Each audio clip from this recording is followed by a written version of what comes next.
Hi everyone, welcome back to my channel. तो आज हम पढ़ने वाले हैं मूल अधिकार के बारे में।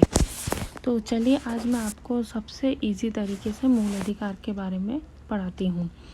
तो मूल अधिकार क्या होता है? सबसे मेन टॉपिक तो यही है, मूल अधिकार है क्या चीज़। व्यक्ति और राज्य के बीच जो सामंजस्य स्थापित करता है वही मूल अधिकार होता है। व्यक्ति और राज्य के बीच सामंजस्य स्थापित करना ही मूल अधिकार होता है। सबसे इजी है, व्यक्ति और राज्य के बीच सामंजस्य स्थापित करना मूल अधिकार है। अब इसकी पृष्ठभूमि के बारे में पढ़ते हैं। इसका विकास ब्रिटेन से हुआ। ब्रिटिश सम्राट जॉन द्वारा 1215 ईस्वी में हस्ताक्षरित अधिकार पत्र, जिसे मैग्ना कार्टा कहते हैं, मूल अधिकारों संबंधी प्रथम लिखित दस्तावेज माने जाते हैं। इस मैग्ना कार्टा द्वारा ब्रिटिश सम्राट जॉन की तरफ से ब्रिटिश नागरिकों को कुछ मूलभूत अधिकारों की सुरक्षा का आश्वासन दिया गया। तो सबसे पहले इसमें बताया गया है कि इसका जो विकास है सबसे पहले ब्रिटेन से हुआ है, और किसके द्वारा? ब्रिटिश सम्राट जॉन द्वारा 1215 ईस्वी में। और कौन सा अधिकार पत्र था? Magna carta. और यह प्रथम लिखित दस्तावेज था। कौन मूल अधिकार का प्रथम लिखित दस्तावेज कौन सा था? Magna carta. और इस मैग्ना कार्टा द्वारा ब्रिटिश सम्राट जॉन की तरफ से ब्रिटिश नागरिकों को कुछ मूल अधिकारों की सुरक्षा का आश्वासन दिया गया था। अब है 1689 ईस्वी में लिखित बिल ऑफ राइट्स। ब्रिटेन में मूल अधिकार के संबंध में एक और प्रमुख दस्तावेज है। तो 1215 ईस्वी में मैग्ना कार्टा, तो वहीं 1689 में बिल ऑफ राइट्स ब्रिटिश के मूल अधिकारों में एक संबद्ध प्रमुख दस्तावेज है। फ्रांस में एक लंबे संघर्ष के पश्चात 1789 ईस्वी में मानव नागरिकों के अधिकार घोषणा पत्र को जारी किया गया। अब 1689 के बाद आएगा 1789 में फ्रांस में मानव और नागरिकों के अधिकार घोषणा पत्र को जारी किया गया था। अमेरिका के मूल संविधान में मौलिक अधिकारों का उल्लेख नहीं था। अभी तक भी फ्रांस में 1789 के बाद तक भी अमेरिका में जो मूल संविधान था उसमें मौलिक अधिकारों का कोई उल्लेख नहीं था। लेकिन 1651 में अमेरिकी संविधान में संशोधन किया गया और बिल ऑफ राइट्स को जोड़ करके मूल अधिकार का प्रावधान किया गया। तो 1651 में फाइनली अमेरिकी संविधान में संशोधन किया और बिल ऑफ राइट्स के द्वारा ही इस मूल अधिकार का प्रावधान किया गया। और भारत में सर्वप्रथम संविधान विधेयक 1895 में मूल अधिकारों की मांग की गई। तो भारत में सबसे पहले मूल अधिकार की मांग कब की गई? संविधान विधेयक 1895 में मूल अधिकारों की मांग की गई। भारतीयों को मूल अधिकारों की मांग 1917 में कांग्रेस द्वारा की गई थी, और फिर उसके बाद 1917 में भी कांग्रेस द्वारा मूल अधिकारों की मांग की गई। मतलब कितनी बार यहाँ पे हमारे भारत में मूल अधिकारों की मांग की गई, ये अभी चलता ही रहेगा। इसमें सबसे पहले 1895 में, फिर 1917 में कांग्रेस द्वारा, फिर 1925 में भी श्रीमती एनी बेसेंट के द्वारा भी कॉमनवेल्थ ऑफ इंडिया में भी मूल अधिकारों की मांग की गई। फिर उसके बाद 1928 ईस्वी में भी मोतीलाल नेहरू द्वारा भी नेहरू रिपोर्ट में भी फिर बात की गई। तो फिर 1927 में कांग्रेस के मद्रास अधिवेशन और 1930 में कराची अधिवेशन के संबंध में प्रस्ताव पास किया गया। फिर 1931 में जो दूसरा गोलमेज सम्मेलन था, गोलमेज सम्मेलन गांधी जी के द्वारा भी मांग उठाई गई, किंतु 1934 में ब्रिटिश सरकार की संयुक्त संसदीय समिति ने इसे अस्वीकार कर दिया। तो 1931 में भी गांधी जी ने मांग रखी और 1934 में भी उनकी जो ब्रिटिश सरकार थी उन्होंने इसे अस्वीकार कर दिया। और फिर 1935 ईस्वी में भी भारतीय शासन अधिनियम आया। 1935 में भारतीय शासन अधिनियम तब भी मूल अधिकारों को शामिल नहीं किया। और फिर संविधान तब तक कोई 1935 तक भी कोई मूल अधिकार शामिल नहीं किया गया। तो जो संविधान के भाग 3 है उसमें अनुच्छेद 12 से 35 तक मूल अधिकारों का विवरण है। किसमें? भाग 3 के अनुच्छेद 12 से 35 में। इस संबंध में संविधान निर्माता अमेरिका संविधान मतलब कि बिल ऑफ राइट्स अधिकार के विधेयक, जिसे हिंदी में कहते हैं अधिकार के विधेयक बिल ऑफ राइट्स को से प्रभावित रहे। और संविधान के भाग 3 को भारत का मैग्ना कार्टा की संज्ञा दी गई, जो सर्वथा उचित है। इसमें एक लंबी एवं विस्तृत सूची में न्यायोचित मूल अधिकारों का उल्लेख किया गया है। और संविधान के भाग 3 में भारत का मैग्ना कार्टा की संज्ञा दी गई। और मूल अधिकारों का तात्पर्य क्या है? सबसे मेन बात है, तात्पर्य क्या है? राजनीतिक लोकतंत्र के अधिकारों की उन्नति से है। राजनीतिक लोकतंत्र के आदर्शों की उन्नति से है, यह है इसका मूल अधिकार का तात्पर्य। यह अधिकार क्या है? मूल अधिकार देश में व्यवस्था बनाए रखना, राज्य में कठोर नियमों के खिलाफ नागरिकों की आज़ादी की सुरक्षा करते हैं। और ये विधानमंडल के कानून के क्रियान्वयन पर भी तानाशाही के मर्यादित करते हैं। संक्षेप में इनके प्रावधान का उद्देश्य कानून की सरकार बनाना है, न कि व्यक्ति की।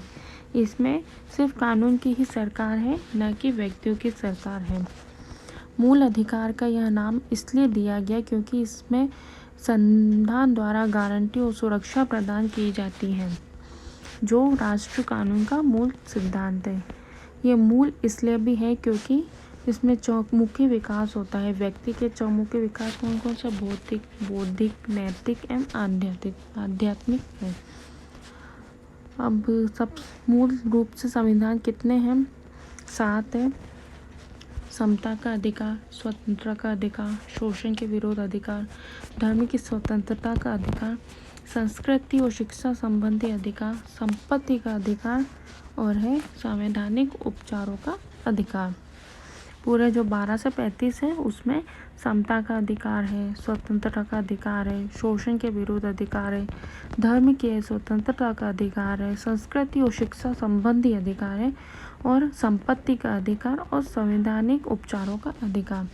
लेकिन जो संपत्ति का अधिकार है उसे 44वें संविधान संशोधन अधिनियम में 1978 द्वारा मूल अधिकारों की सूची से हटा दिया गया था। इसे संविधान के भाग 12 में अनुच्छेद 323A के तहत कानूनी अधिकार बना दिया गया है। इस तरह फिलहाल 6 मूल अधिकार हैं। तो जो संपत्ति का अधिकार है वो भाग 12 में जो संविधान है, संविधान के भाग 12 में 301 के तहत कानूनी अधिकार बना दिया गया है। मूल अधिकारों की विशेषताएं। कुछ मूल अधिकारों को संविधान में निम्नलिखित विशेषताओं के द्वारा सुनिश्चित किया गया है। कुछ मूल अधिकार सिर्फ नागरिकों के लिए उपलब्ध है, जबकि कुछ अन्य सभी व्यक्ति के लिए उपलब्ध है, चाहे वे नागरिक हो, विदेशी लोग हो या कानूनी व्यक्ति जैसे परिषद या कंपनियां हैं। इसमें यह बता रखा है कि कुछ मूल अधिकार तो नागरिक के लिए और कुछ अन्य व्यक्ति के लिए। तो अन्य व्यक्ति में सभी आ जाते हैं, नागरिक, विदेशी और कानूनी व्यक्ति सभी आ जाते हैं। जैसे केवल जो भारतीय नागरिकों को जो मूल अधिकार प्राप्त है उसमें है 15, 16, 19, 29, 30। तो सिर्फ नागरिकों के लिए ही कुछ मूल अधिकार है और कुछ अन्य सभी व्यक्तियों के लिए। और जो भारतीय नागरिकों को जो मूल अधिकार प्राप्त है उसमें है 15, 16, 19, 29, 30। ये असीमित नहीं है लेकिन वाद योग्य होते हैं। राज्य उन पर युक्त प्रतिबंध लगा सकता है, हालांकि यह कारण उचित या नहीं इसका निर्णय अदालत करती है। जो मूल अधिकार है वह असीमित नहीं है, यह वाद योग्य होते हैं और इसमें राज्य प्रतिबंध भी लगा सकता है। जब भी युक्त कभी भी उनको ज़रूरत पड़ी तो उस पर प्रतिबंध भी लगा सकता है। लेकिन ये जो कारण है इसका उचित या नहीं इसका निर्णय सिर्फ अदालत के द्वारा ही इसमें युक्त प्रतिबंध लगा जा सकता है। कुछ मामलों को छोड़कर इनमें से ज़्यादातर अधिकार राज्य के मनमाने रवैये के खिलाफ है। कुछ मामलों को छोड़कर ही कुछ मामलों को छोड़कर ही ज़्यादातर जो अधिकार है वो राज्य के मनमाने रवैये के खिलाफ है। इनमें से कुछ नकारात्मक विशेषताओं वाले होते हैं, जैसे राज्य के प्रतिधारी को सीमित करने से संबंधित, जबकि कुछ सकारात्मक होते हैं, जैसे व्यक्तियों के लिए विशेष सुविधाएं प्राप्त करते हैं। इसमें है बाजार के कुछ तो अधिकार नकारात्मक भी होते हैं, जो कि राज्य को प्रतिधारी सीमित कर देते हैं, उनका अधिकार सीमित हो जाता है, और कुछ सकारात्मक भी होते हैं, जैसे कि जो व्यक्तियों को विशेष सुविधा भी प्राप्त करवाते हैं। यह न्यायच्युत है। ये व्यक्तियों को अदालत जाने की अनुमति देते हैं जब भी इनका उल्लंघन होता है। अगर इनका उल्लंघन किया जाए तो व्यक्ति को अदालत जाने की भी अनुमति है। इन्हें उच्चतम न्यायालय द्वारा गारंटी व सुरक्षा प्रदान की जाती है। इसमें उच्चतम न्यायालय द्वारा गारंटी और सुरक्षा प्रदान की जाती है। ये स्थायी नहीं है। संसद इनमें कटौती या कमी कर सकती है, लेकिन संशोधन अधिनियम के तहत, न कि साधारण विधेयक के द्वारा। अगर ये मूल अधिकार में कमी या कटौती करनी होती है तो ये एक संशोधन अधिनियम लगाया जाता है, उसके ही तहत इसमें कटौती और कमी ही हो सकती है। कोई साधारण विधेयक के द्वारा हम इसको ऐसे मूल अधिकार को हम न कमी कर सकते न इसमें कोई कटौती कर सकते हैं। और राष्ट्रीय आपातकालीन की सक्रियता के दौरान अनुच्छेद 20 और 21 में प्रत्ययभूत अधिकारों को छोड़कर इन्हें निलंबित किया जा सकता है। जो राष्ट्रीय आपातकालीन की सक्रियता के दौरान ही इन्हें निलंबित किया जा सकता है, अनुच्छेद 20 और 21 में। सशस्त्र बलों, अर्धसैनिकों बलों, पुलिस बलों, गुप्तचर संस्थाओं और ऐसी ही सेवाओं से संबंधित सेवाओं के क्रियान्वयन पर संसद प्रतिबंध आरोपित कर सकती है। इसमें जो बता रखे, जैसे सशस्त्र बल, अर्धसैनिक, पुलिस, गुप्तचर, इन सेवाओं से संबंधित ही इसमें प्रतिबंध आरोपित होता है अनुच्छेद 33 में। ऐसे इलाकों में भी इनका क्रियान्वयन रोका जा सकता है जहाँ फौजी का मूल अधिकार का जो क्रियान्वयन है वहीं रोका जा सकता है, जहाँ पर फौजी कानून भी होता है। इनमें से ज़्यादातर मूल अधिकार स्वयं प्रवर्तित है, जबकि कुछ तो कानून की मदद से प्रभावी बनाया जाता है। हमें राज्य की परिभाषा। मूल अधिकार से संबंधित विभिन्न उपबंधों में राज्य शब्द का प्रयोग किया गया है। इस तहत अनुच्छेद 12 में भाग 3 के उद्देश्यों के तहत परिभाषित किया गया है। इसके अनुसार राज्य में निम्नलिखित शामिल है: कार्यकारी एवं विधायी अंगों को संघीय सरकार में क्रियान्वित करने वाली सरकार और भारत की संसद। तो कार्यकारी कौन हो गया? सरकार होगी। विधायी अंग संसद, और संघीय सरकार जो केंद्र व राज्य की सरकार।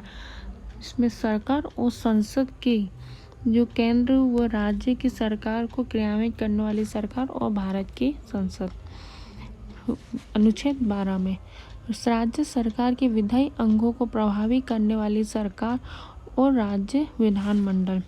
सभी स्थानीय निकाय अर्थात नगर पालिकाएं, पंचायत, जिला बोर्ड, सुधा, न्यास आदि, ये सब जो भी राज्य में आते हैं। अन्य सभी निकाय जैसे अर्थात वैधानिक, गैर संवैधानिक जैसे LIC, ONGC, सेल आदि। उच्चतम न्यायालय के अनुसार किसी भी उस निजी निकाय का एजेंसी को जो बतौर राज्य की संस्था का काम कर रही हो, अनुच्छेद 12 के तहत जो भी राज्य की संस्था का काम करे वो सब अनुच्छेद सीधा सा एक है, इसकी एक लाइन अनुच्छेद 12 की, सिर्फ राज्य की संस्था का जो काम कर रही है वह अनुच्छेद 12 में आता है। मूल अधिकारों से असंगत विधियाँ, जो कि अनुच्छेद 13। तो अनुच्छेद 12 में हमने पढ़ा जो भी राज्य की संस्था का काम करे वो सब अनुच्छेद 12 में। अनुच्छेद 13 में क्या आता है? अनुच्छेद 13 घोषित करता है कि मूल अधिकारों से असंगत या उसकी अल्पीकरण करने वाली विधियाँ सभी शून्य होगी। दूसरे शब्दों में न्यायिक समीक्षा होगी। जो भी मूल अधिकारों से असंगत और उसका अल्पीकरण करेगी वो सभी शून्य है विधियाँ। ये शक्ति उच्चतम न्यायालय अनुच्छेद 32 और उच्च न्यायालय 226 को प्राप्त है, जो किसी विधि को मूल अधिकारों का उल्लंघन होने के आधार पर गैर संवैधानिक या अवैध घोषित कर सकता है। इसमें उच्चतम न्यायालय में जो शक्ति है वो अनुच्छेद 12 में है और उच्च न्यायालय 226।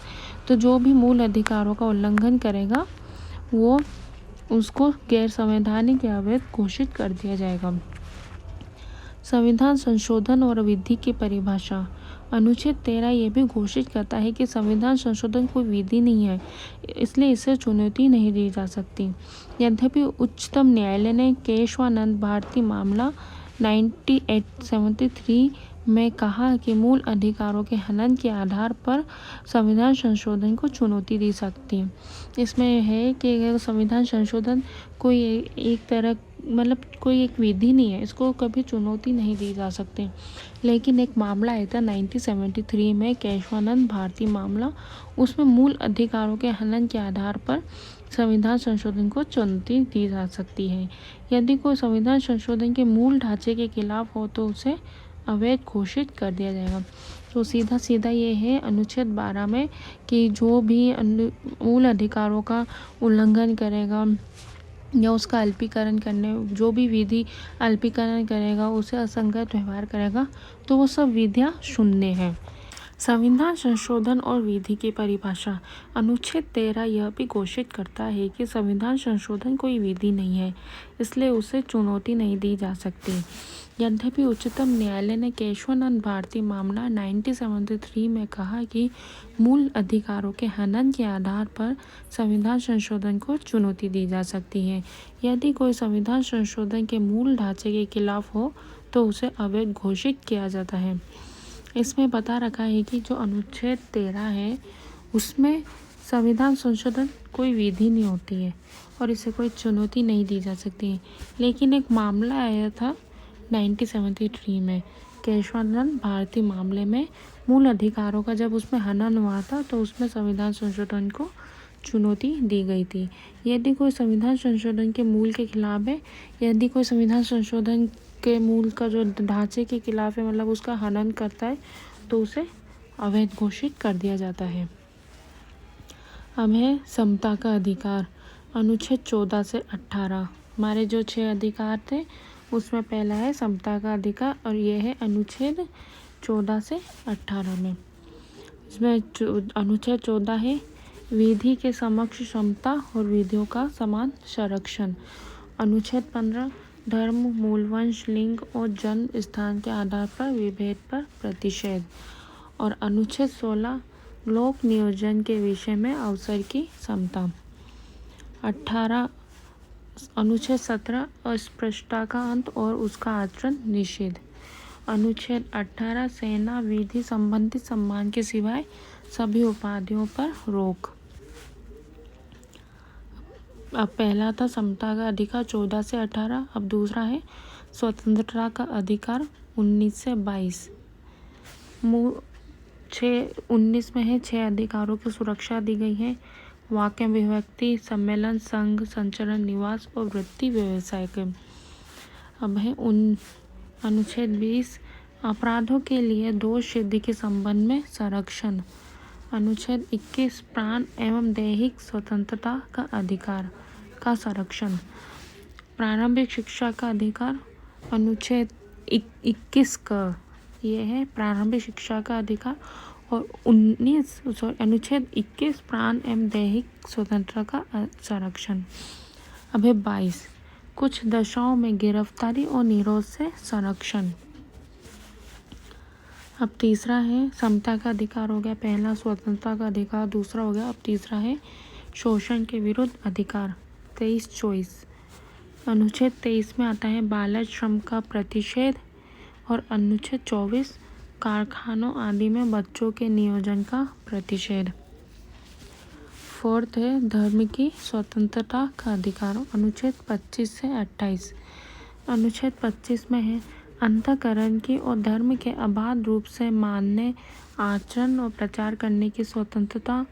अनुच्छेद 26 धार्मिक कार्यों की प्रबंध की स्वतंत्रता। 27 अनुच्छेद 27 किसी धर्म की अभिवृद्धि के लिए करों के संदाय के बारे में स्वतंत्रता। अब अनुच्छेद 28 कुछ शिक्षा संस्थाओं में धार्मिक शिक्षा या धार्मिक उपासना में उपस्थित होने के बारे में स्वतंत्रता। अब 5वां है संस्कृति और शिक्षा संबंधी अधिकार। ये 29 और 30।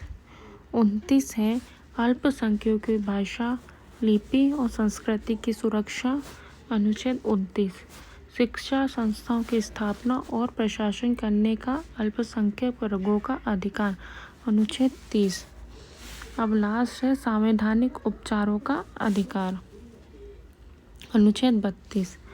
मूल अधिकारों को परिवर्तित करने के लिए उच्चतम न्यायालय का अधिकार, इसमें शामिल है अनुच्छेद जो 32 में है, बंदी प्रत्यक्षीकरण, प्रमादेश, प्रतिषेध, उत्प्रेक्षण और अधिकार रक्षा।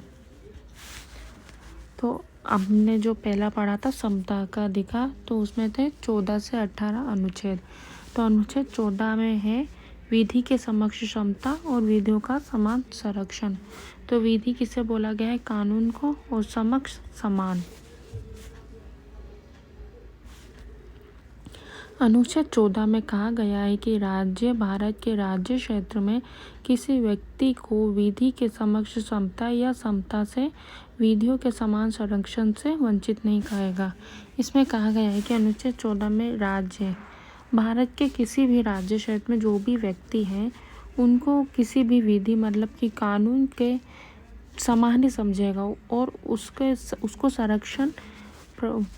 संरक्षण किया जाएगा, उसको संरक्षण से वंचित नहीं करेगा। और विधि के समक्ष समता का विचार कहाँ से आया है? ब्रिटिश मूल से। और वही विधियों के समक्ष समता और विधियों का समक्ष समता अमेरिकन संविधान, इसमें डिफरेंस देखिए। विधि के समक्ष समता ब्रिटिश मूल और विधियों के समक्ष समता अमेरिका संविधान से आया है।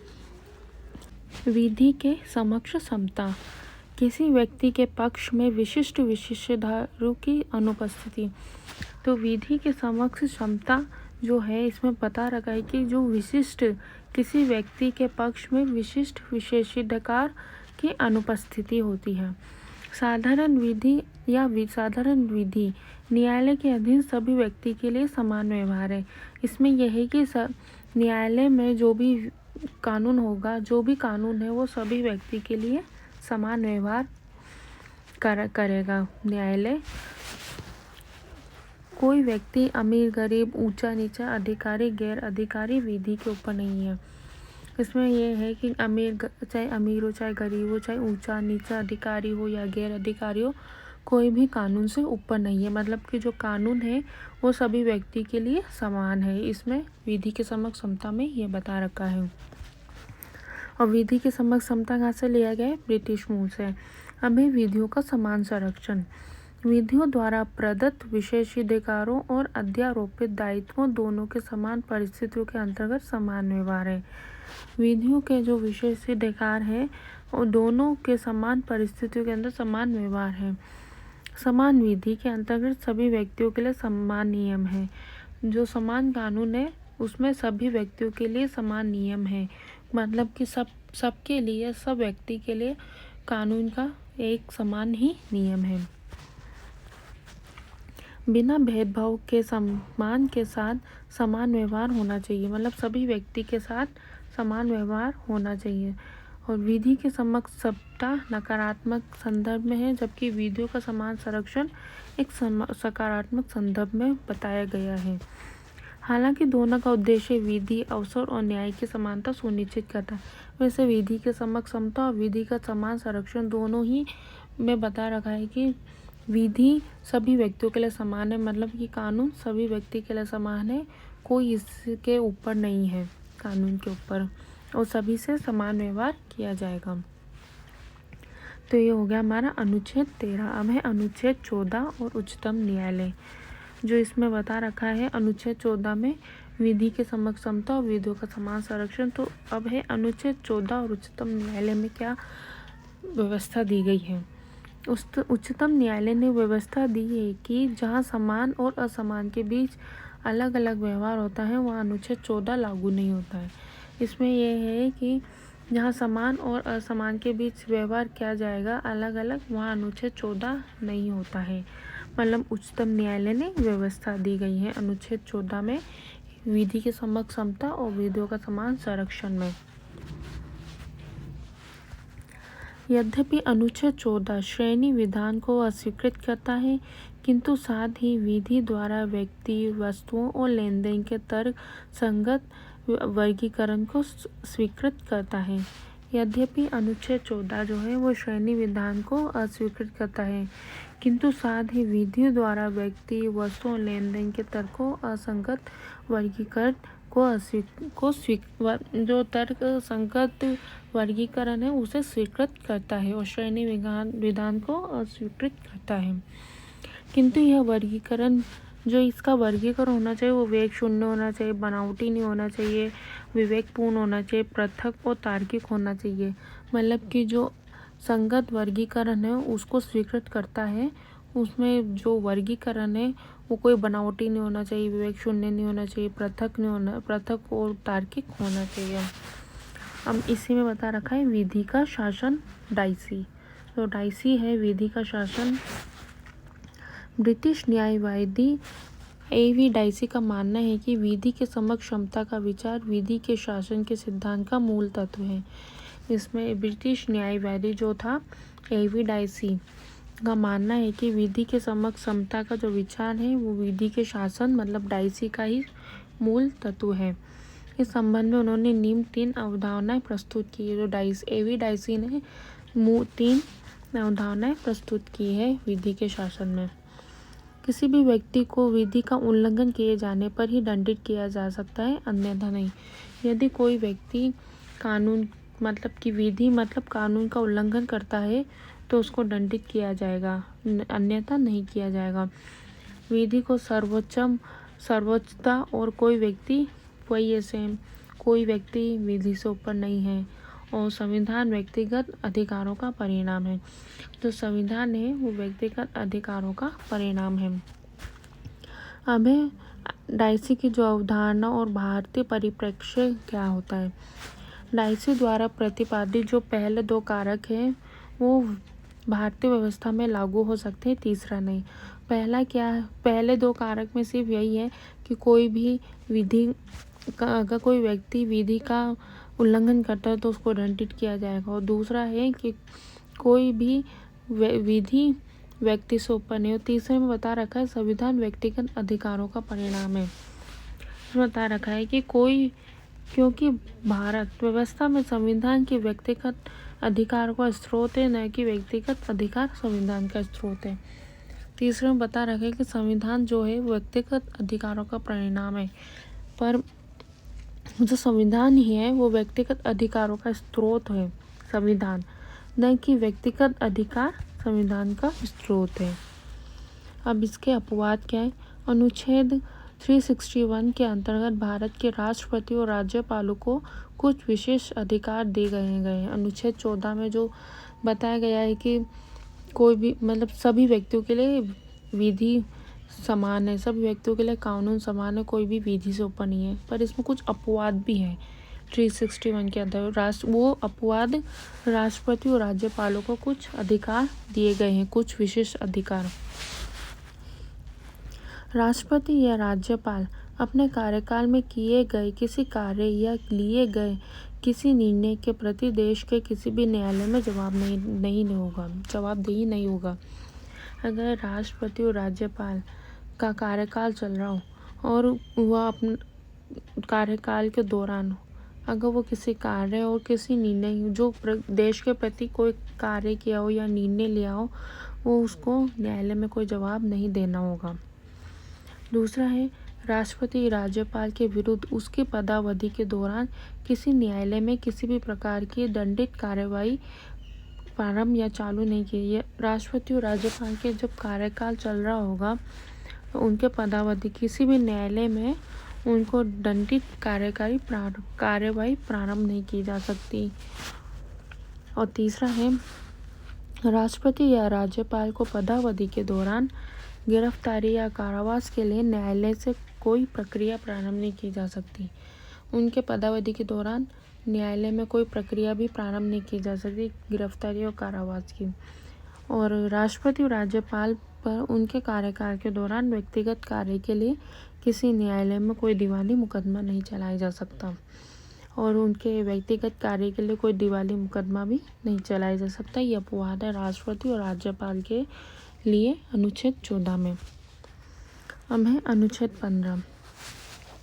अनुच्छेद 15 में व्यवस्था दी गई कि राज्य किसी नागरिक के प्रति केवल धर्म, मूल, वंश, जाति, लिंग या जन्म स्थान के लेकर विभेद नहीं कर सकता। ये 14 और ये 15, 14 से 18 समता का अधिकार है पहला। तो उसमें 15 में ये है कि कोई भी राज्य किसी नागरिक के प्रति धर्म, मूल, वंश, जाति, लिंग या जन्म स्थान के आधार पर विभेद नहीं कर सकता। और दूसरी व्यवस्था में भी ये कहा गया है कि कोई व्यक्ति धर्म, मूल, वंश, जाति, लिंग या जन्म स्थान के आधार पर जन्म स्थान के आधार पर दुकान, सार्वजनिक भोजनालय, होटलों, सार्वजनिक मनोरंजन में प्रवेश कर सकता है। मतलब उनको जाति, लिंग और जन्म स्थान, मूल, वंश, धर्म के आधार पर उनको कहीं भी भेदभाव नहीं हो सकता। उनको सब जगह प्रवेश दिया जा सकता है।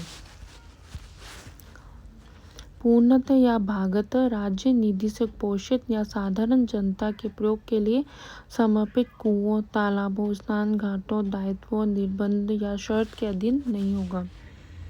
मतलब कि लिंग, जाति के आधार पर उनको कुआं, तालाब, स्नान घाटों में प्रवेश कर सकते हैं। उनके लिए उनको कोई जवाब नहीं देना होगा कि लिंग के आधार पर उनको, जाति के आधार पर उनको भेदभाव किया जा रहा है।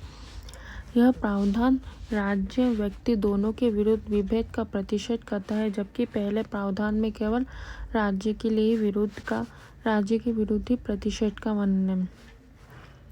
जो पहला जो प्रावधान था इसमें कि मतलब कि भोजनालय में प्रवेश कर सकता है, उसमें सिर्फ राज्य व्यक्ति दोनों के लिए विरोध का विभेद का प्रतिषेध है, जबकि पहला वाला जो है वो राज्य के विरुद्ध है और दूसरा है राज्य और व्यक्ति के लिए विभेद का प्रतिषेध है, दोनों के लिए। विभेद के प्रतिषेध के इस सामान्य नियम के निम्न 3 अपवाद कौन कौन से हैं। राज्य को यह अनुमति होती है कि वह बच्चों या महिलाओं के लिए विशेष व्यवस्था करें। विभेद के प्रतिषेध में राज्य को ये व्यवस्था करनी होगी कि बच्चों और महिलाओं के लिए विशेष व्यवस्था करें। राज्य को भी इसकी अनुमति होती है कि वह सामाजिक और शैक्षणिक रूप से पिछड़े वर्ग के अनुसूचित जाति, जनजाति के विकास के लिए कोई विशेष उपबंध करें। बच्चों के लिए व्यवस्था करें, महिलाओं के लिए व्यवस्था करें और पिछड़े जाति, अनुसूचित जाति के विकास के लिए कोई विशेष उपबंध करें। और राज्य को ये भी अधिकार है कि वह सामाजिक और शैक्षणिक रूप से पिछड़े लोगों के उत्थान के लिए शैक्षणिक संस्थाओं में प्रवेश के लिए छूट संबंधी कोई नियम बना सके। ये शैक्षणिक संस्थान राज्यों से अनुदान प्राप्त निजी या अल्पसंख्यक किसी भी प्रकार के हो सकते हैं। और इसमें अंतिम प्रावधान है 93वें संविधान संशोधन में हुआ है, 2005 में जोड़ा गया। 93 संविधान संशोधन 2005 में हुआ था। इस प्रावधान के क्रियान्वयन के लिए केंद्र सरकार ने केंद्रीय शैक्षणिक संस्था अधिनियम 2006 पारित किया। 2005 में संशोधन हुआ था और 2006 में केंद्रीय शैक्षणिक संस्थान अधिनियम पारित हुआ था। उसके अंतर्गत पिछड़े वर्ग के छात्रों के लिए सभी उच्च शैक्षणिक संस्थाओं में 27% आरक्षित सीटें की जाए। कितनी? 27%। 2006 केंद्रीय शैक्षणिक संस्थान अधिनियम में, जो कि संविधान संशोधन अधिनियम आया था 93 2005 में। तो कितने प्रतिशत? 27% आरक्षित हुए अंतर्गत पिछड़े वर्ग के छात्रों के लिए। अप्रैल 2008 में उच्चतम न्यायालय में दोनों अधिनियमों की वैधता पर मुहर लगा दी, किंतु न्यायालय ने केंद्र सरकार को आदेश दिया कि उसमें क्रीमी लेयर के सिद्धांत का पालन करें। अप्रैल 2008 में उच्चतम न्यायालय ने इन दोनों अधिनियम पर तो मुहर लगा दी, पर इसमें जो है क्रीमी लेयर के नियम सिद्धांत का पालन करना पड़ेगा। अब क्रीमी लेयर क्या होता है? क्रीमी लेयर होता है पिछड़े वर्ग के विभिन्न तबकों के छात्र क्रीमी लेयर में आते हैं, जिन्हें इन आरक्षण का लाभ नहीं मिलेगा। जो पिछड़े वर्ग के जो तबकों के जो छात्र होते हैं वो सब क्रीमी लेयर में आते हैं, तो उनको आरक्षण का लाभ नहीं मिलेगा। ये तबके कौन कौन से हैं?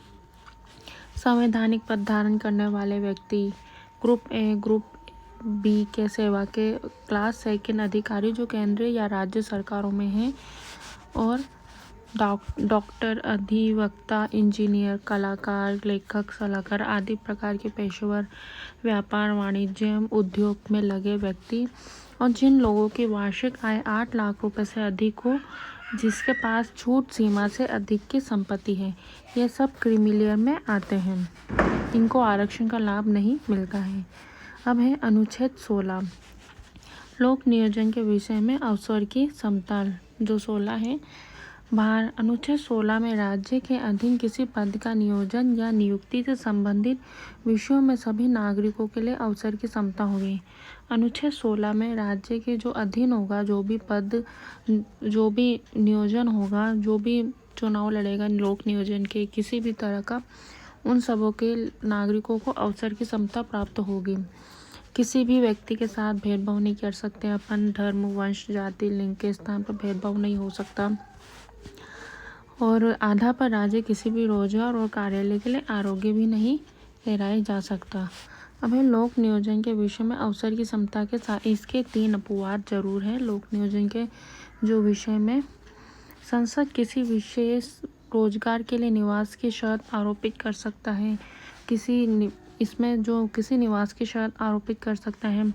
राज्य नियुक्तियों में आरक्षण का प्रावधान कर सकता है, किसी पद को पिछड़े वर्ग के पक्ष में बना सकता है जिनका कि राज्य में समान प्रतिनिधित्व नहीं है। इसमें जो पिछड़े वर्ग के पक्ष के जो है उनको भी बना सकता है। विधि के तहत किसी संस्था या इसके कार्यकारी परिषद के सदस्य किसी भी धार्मिक आधार पर व्यवस्था की जा सकती है। अब है मंडल आयोग और उसके परिणाम। तो मंडल आयोग क्या होता है? ये उसका गठन कब हुआ था? 1979 में मोरारजी देसाई सरकार द्वारा द्वितीय पिछड़ा वर्ग आयोग गठित किया गया था।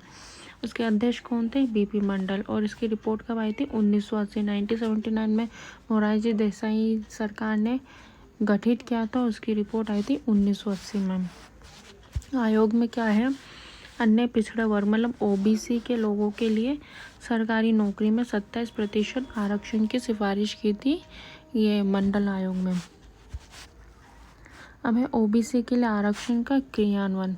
1990 में बीपी सिंह सरकार ने सरकारी सेवाओं में अन्य पिछड़े वर्ग के लोगों के लिए 27% आरक्षण की घोषणा कर दी। 1990 में बीपी सिंह सरकार ने। और पुनः 1991 में नरसिंह सरकार ने फिर परिवर्तन हुए 1990 के बाद। 27% में पिछड़े वर्ग के गरीब की प्रमुखता होगी, जैसे आर्थिक आधार पर आरक्षण होगा उनका, और 10% का आर्थिक आरक्षण आर्थिक रूप से पिछड़े लोगों के लिए किया जाएगा। 10% का जो आर्थिक आरक्षण है वो पिछड़े वर्ग के लोगों के लिए। उच्चतम न्यायालय का निर्णय। इसमें उच्चतम न्यायालय का क्या निर्णय था? प्रसिद्ध जो मंडल केस था 1992 में अनुच्छेद 16(4) के विस्तार द्वारा पिछड़े वर्गों के पक्ष में दिए गए आरक्षण की व्यवस्था का उच्चतम न्यायालय द्वारा परीक्षण किया जाएगा। इसमें उच्चतम न्यायालय द्वारा परीक्षण किया जाएगा जो आरक्षण की व्यवस्था दी गई है मंडल केस में। यद्यपि न्यायालय में अनारक्षित वर्ग के जो लोग हैं, सामान्य वर्ग के, उनको आर्थिक आधार पर 10% के आरक्षण की व्यवस्था को स्वीकार कर दिया, किंतु कुछ शर्तों के साथ अन्य पिछड़े वर्ग के लिए 27% के आरक्षण की संवैधानिक वैधता को बनाए रखा। जो था सामान्य वर्ग के जो अनारक्षित वर्ग थे उनको 10% का जो आरक्षण था आर्थिक आधार पर वो अस्वीकार कर दिया, लेकिन कुछ शर्तों के आधार पर अन्य पिछड़े वर्ग के लिए 27% के आरक्षण की संविधान की वैधता को बनाए रखा। अन्य पिछड़े वर्गों के क्रीमी से संबंधित लोगों को आरक्षण की सुविधा से भी बाहर रखा जाना चाहिए। जो अन्य पिछड़े वर्ग के जो क्रीमी से संबंधित है उनको भी आरक्षण से बाहर निकाल दिया जाएगा। प्रोन्नति में कोई आरक्षण नहीं। आरक्षण की व्यवस्था केवल शुरुआती नियुक्ति के समय होनी चाहिए। केवल कुछ असाधारण परिस्थितियों को छोड़कर कुल आरक्षित कोटा 50% से ज़्यादा नहीं होना चाहिए। तो यह अभी मूल अधिकार का जो हमने पढ़ा ये पार्ट 1 है। पार्ट 2 बहुत जल्द आने वाला है। तो आपको ये वीडियो कैसे लगी प्लीज़ कमेंट बॉक्स में कमेंट ज़रूर करें।